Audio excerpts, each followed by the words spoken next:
সুপ্রিয় দর্শক শ্রোতা, আসসালামু আলাইকুম। আমি অধ্যাপক ডক্টর মোহাম্মদ মোফাজ্জেল হোসেন, বিআরবি হাসপাতালের চিফ কনসালটেন্ট মেডিকেল অনকোলজিস্ট অর্থাৎ ক্যান্সার বিশেষজ্ঞ।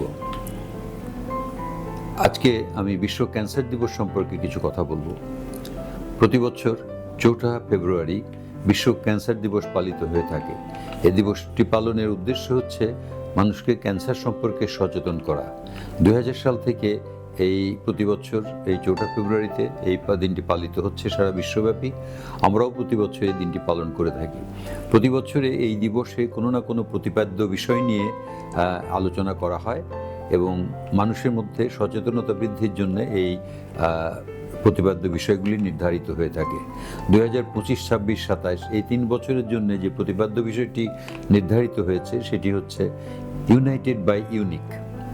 এই কথাটার অর্থ হচ্ছে প্রতিটি রোগী ইউনিক, প্রতিটি রোগীর রোগ, তার চিকিৎসা, তার রোগের লক্ষণ এবং প্রতিটি মানুষ আলাদা, সম্পূর্ণ আলাদা। সেই জন্য বলা হচ্ছে এটা ইউনিক। আর প্রতিটি রোগের যে লক্ষণ, বহিঃপ্রকাশ, তার জটিলতা, চিকিৎসা, এমনকি চিকিৎসার যে পার্শ্ব প্রতিক্রিয়া, সবগুলি প্রতিটি মানুষের মধ্যে আলাদা আলাদা। আমরা বলি যে সৃষ্টিকর্তা 2 জন মানুষকে একভাবে তৈরি করেন নাই, প্রত্যেকটি মানুষ আলাদা, স্বতন্ত্র। সেই জন্যে বলা হচ্ছে এই প্রতিটি মানুষের রোগ, এই ক্যান্সার রোগটাও ইউনিক। তাহলে আমাদের কি করার? আমরা যদি সমন্বিতভাবে চেষ্টা করি, সকলে মিলে ইউনাইটেডলি সবাই যদি চেষ্টা করি, তাহলে এই মানুষগুলোকে, অর্থাৎ যে ইউনিক যে অবস্থা নিয়ে একটা মানুষের রোগ দেখা দেয় এবং তার সেই জার্নিটা ফেস করতে হয়, সেই সাথে যদি আমরা মিলিতভাবে তাকে সাহায্য করি, সহযোগিতা করি, তাহলে তার ক্যান্সার রোগের চিকিৎসায় আমরা সফল হব, তাকে আমরা সত্যিকারের চিকিৎসা দিতে পারবো এবং সেখান থেকে তাকে উত্তরণ ঘটাতে পারবো। তো ইউনাইটেড আমরা কেন বলছি? কারণ প্রতি মানুষের আর্থিক অবস্থা, সামাজিক প্রেক্ষাপট এবং তার অর্থনৈতিক অবস্থা সব কিছুই আলাদা।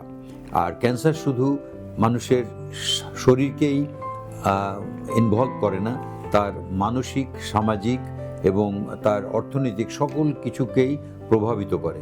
সেই জন্যেই আমাদের এই সামগ্রিক দিকটাকে বিবেচনা করেই আমাদের সম্মিলিতভাবে, আমরা ব্যক্তিগতভাবে যেমন তার পরিবারের সদস্যরা তাকে সাহায্য করবে, সহযোগিতা করবে, তেমনি তার কর্মক্ষেত্রে তার সহকর্মীবৃন্দ, তার অন্যান্য সামাজিক অবস্থান থেকেও যারা সমর্থ হবেন, তারা সবাই মিলেই তার জন্য এগিয়ে আসতে হবে।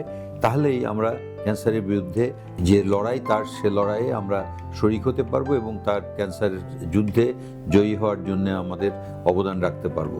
আমি ক্যান্সারের ভয়াবহতার সম্পর্কে কিছু বলি।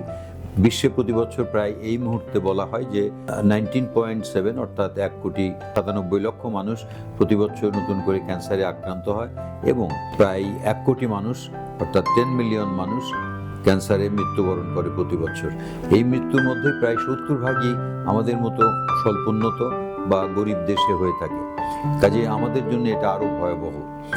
আর আরেকটা পরিসংখ্যানে বলা হচ্ছে যে 2050 সালের মধ্যে এই সংখ্যা বেড়ে 20 মিলিয়ন থেকে 30 মিলিয়নে উন্নতি হবে নতুন রোগে, নতুন ক্যান্সারে আক্রান্ত সংখ্যা। আর মৃত্যুর সংখ্যাও প্রায় 20 মিলিয়ন অর্থাৎ 2 কোটিতে পৌঁছে যাবে। কাজে আমরা যেহেতু স্বল্পোন্নত দেশ এবং আমাদের রিসোর্স লিমিটেড, কাজে আমাদের চিকিৎসার ক্ষমতা এবং বিজ্ঞানের যে উন্নতি সাধিত হচ্ছে সেটার সাথে পদক্ষেপে, অর্থাৎ একই গতিতে এগিয়ে যাওয়া হয়তো আমাদের জন্য কষ্টকর। তাই আমাদের গুরুত্ব দিতে হবে প্রিভেনশন বা প্রতিরোধের উপরে। কয়েকটা জিনিস মনে রাখলে আমরা ক্যান্সার প্রতিরোধ করতে পারি। সেটি হচ্ছে ধূমপান না করা, অ্যালকোহল না খাওয়া, তারপরে কায়িক পরিশ্রম করা, খাদ্যাভ্যাস পরিবর্তন করা, এইগুলি আমাদের। আর আমাদের দেশের জন্য আরেকটা সমস্যা হচ্ছে এনভায়রনমেন্টাল পলিউশন। কাজে এই সব দিকে নজর রাখলে আমরা সম্মিলিত চেষ্টা করে আমাদের দেশে ক্যান্সার যেমন কমিয়ে আনতে পারবো, সেরকম আর ইউনাইটেড বাই ইউনিক কথাটার মাধ্যমে যেটা বলা হয়েছে, সকলে সম্মিলিতভাবে চেষ্টা করে আমাদের ক্যান্সার রোগীদের পাশে দাঁড়িয়ে ক্যান্সার রোগীর এই যুদ্ধে আমরা শরিক হব, এটাই আমাদের লক্ষ্য। সবাই ক্যান্সার মুক্ত থাকুন, এই প্রত্যাশা করে শেষ করছি। ধন্যবাদ।